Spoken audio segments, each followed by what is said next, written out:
Pemirsa, untuk mengetahui kronologi kasus pembunuhan yang terjadi di Sigi, Sulawesi Tengah.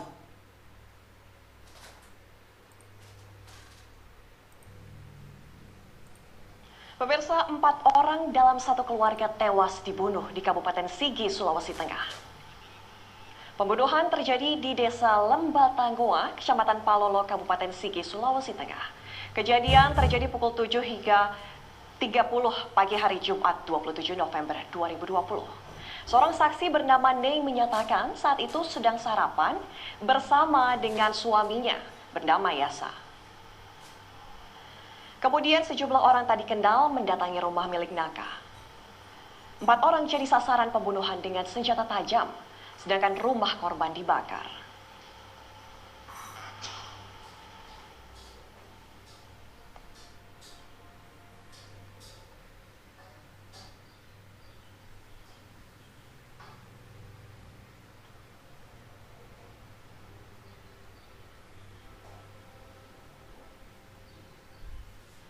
Pemirsa, untuk mengetahui kronologi kasus pembunuhan yang terjadi di Sigi, Sulawesi Tengah, telah bergabung bersama kami Kapolda Sulawesi Tengah, Irjen Pol Abdurrahman Baso. Assalamualaikum, selamat sore Pak Abdurrahman Baso. Kami ingin tahu Pak sebenarnya kronologi kejadian ini, pembantaian terhadap satu keluarga di Sigi. Waalaikumsalam, selamat sore. Jadi kami sampaikan bahwa, Silakan Pak, dilanjutkan.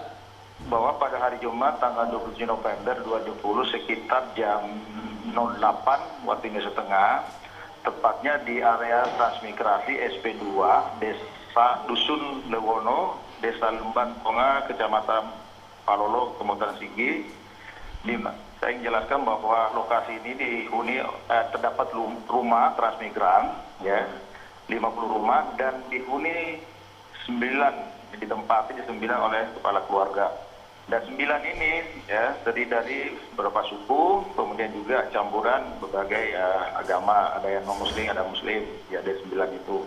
Nah, pada jam itu didatangi satu rumah atas nama Pak Naka, pemarhum itu, didatangi 8 orang OTK. Nah, kemudian melakukan penganiayaan sehingga mengakibatkan satu keluarga itu meninggal dunia dengan cara, ya mohon maaf, biadab dan tidak berkonsyan gitu. Kemudian setelah itu OTK tersebut, kelompok teroris itu melakukan pembakaran 6 rumah, ya 6 rumah itu. Jadi saya ingin luruskan yang beredar di media sekarang ini, ada beberapa media pembakaran ada gereja, tapi jadi pada kesempatan ini saya luruskan tidak ada gereja. Yang ada adalah 6 rumah tinggal, ya rumah tinggal itu. Kemudian kebetulan ada rumah ini satu yang biasa digunakan, dipakai oleh satu keluarga untuk pelayanan umat yang non-muslim di sana. Jadi itu kemudian dari pelaku ini, OTK ini mengambil beras 40 kilo, kemudian membakar R2 satu buah itu. Setelah kita olah TKP dan minta keterangan saksi yang ada dari keluarga yang korban itu, dan kita menunjukkan foto dari DPO, beliau menyatakan bahwa betul pelakunya jadi DPO itu adalah kelompok teroris MIT yang selama ini kita kejar dalam rotasi Tinambala sejumlah 13 orang, namun pada tanggal 17 kemarin November kami dapat melakukan tindakan tegas 2 orang, ya sehingga sekarang tinggal 11 orang. Demikian Mas sementara yang kami sampaikan. Pak, apakah motif dari pembunuhan yang dilakukan oleh para teroris ini? Apa sebenarnya ini merupakan ataupun ada keterkaitannya dengan ditangkapnya di dua orang yang sebelumnya anggota MIT yang di Lampung ditangkap oleh tim Satgas Tinombala, Pak? Ya, prediksi kita ada kemungkinan yang tempo hari tanggal 17 itu kita melakukan penindakan tegas 2 orang.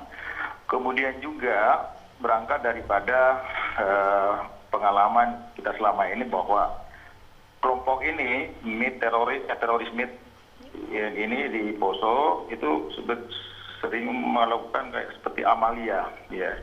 Nah, ini mungkin bagian daripada itu motif daripada kelompok teroris MIT ini melakukan teror pada masyarakat yang ada di transmigran SP2 Dusun Lewono tersebut di Desa Lembatanggoa gitu.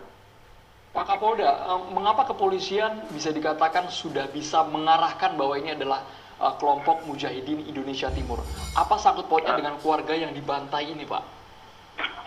Sebenarnya tidak ada ya, tapi kita berangkat dari modus atau motif, kemudian yang kedua keterangan saksi di TKP, di mana salah satunya adalah mungkin keluarga. Itu setelah kita tunjukkan DPO tersebut selama ini, ya bisa menunjukkan bahwa itu kelompok itu.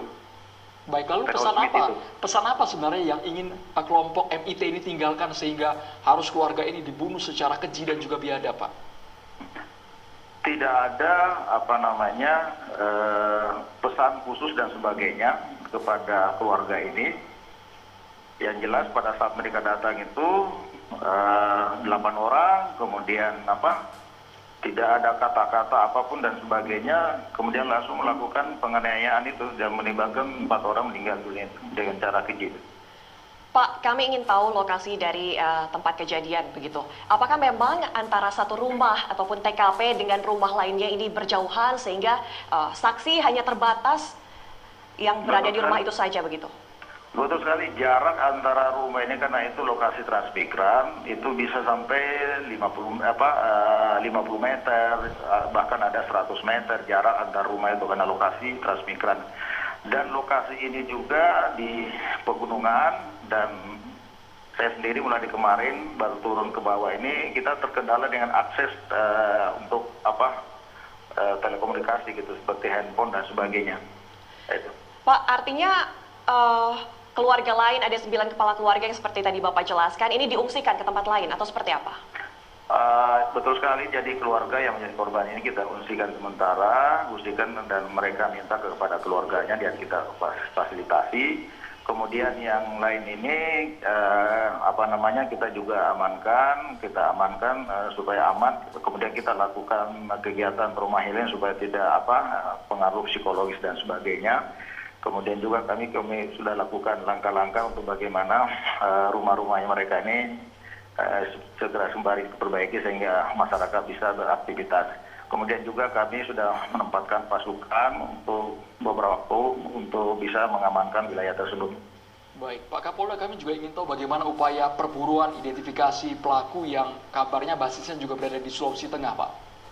Ya, seperti kita ketahui bahwa kepolisian khususnya Polda Sulawesi Tengah menggelar operasi Tinombala dengan sasaran mengejar daripada PO atau DPO ini yang 13 orang, dan saya katakan tadi tanggal 17 itu kita dapat melakukan tindakan tegas 2 orang.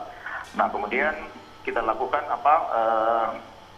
pengejaran, kemudian lokalisir ya selama kurang lebih sudah 1 kali 24 jam ini untuk di daerah sekitar TKP atau sekitar dusun. Baik, terima kasih Pak Abdul, Kapolda Sulawesi Tengah.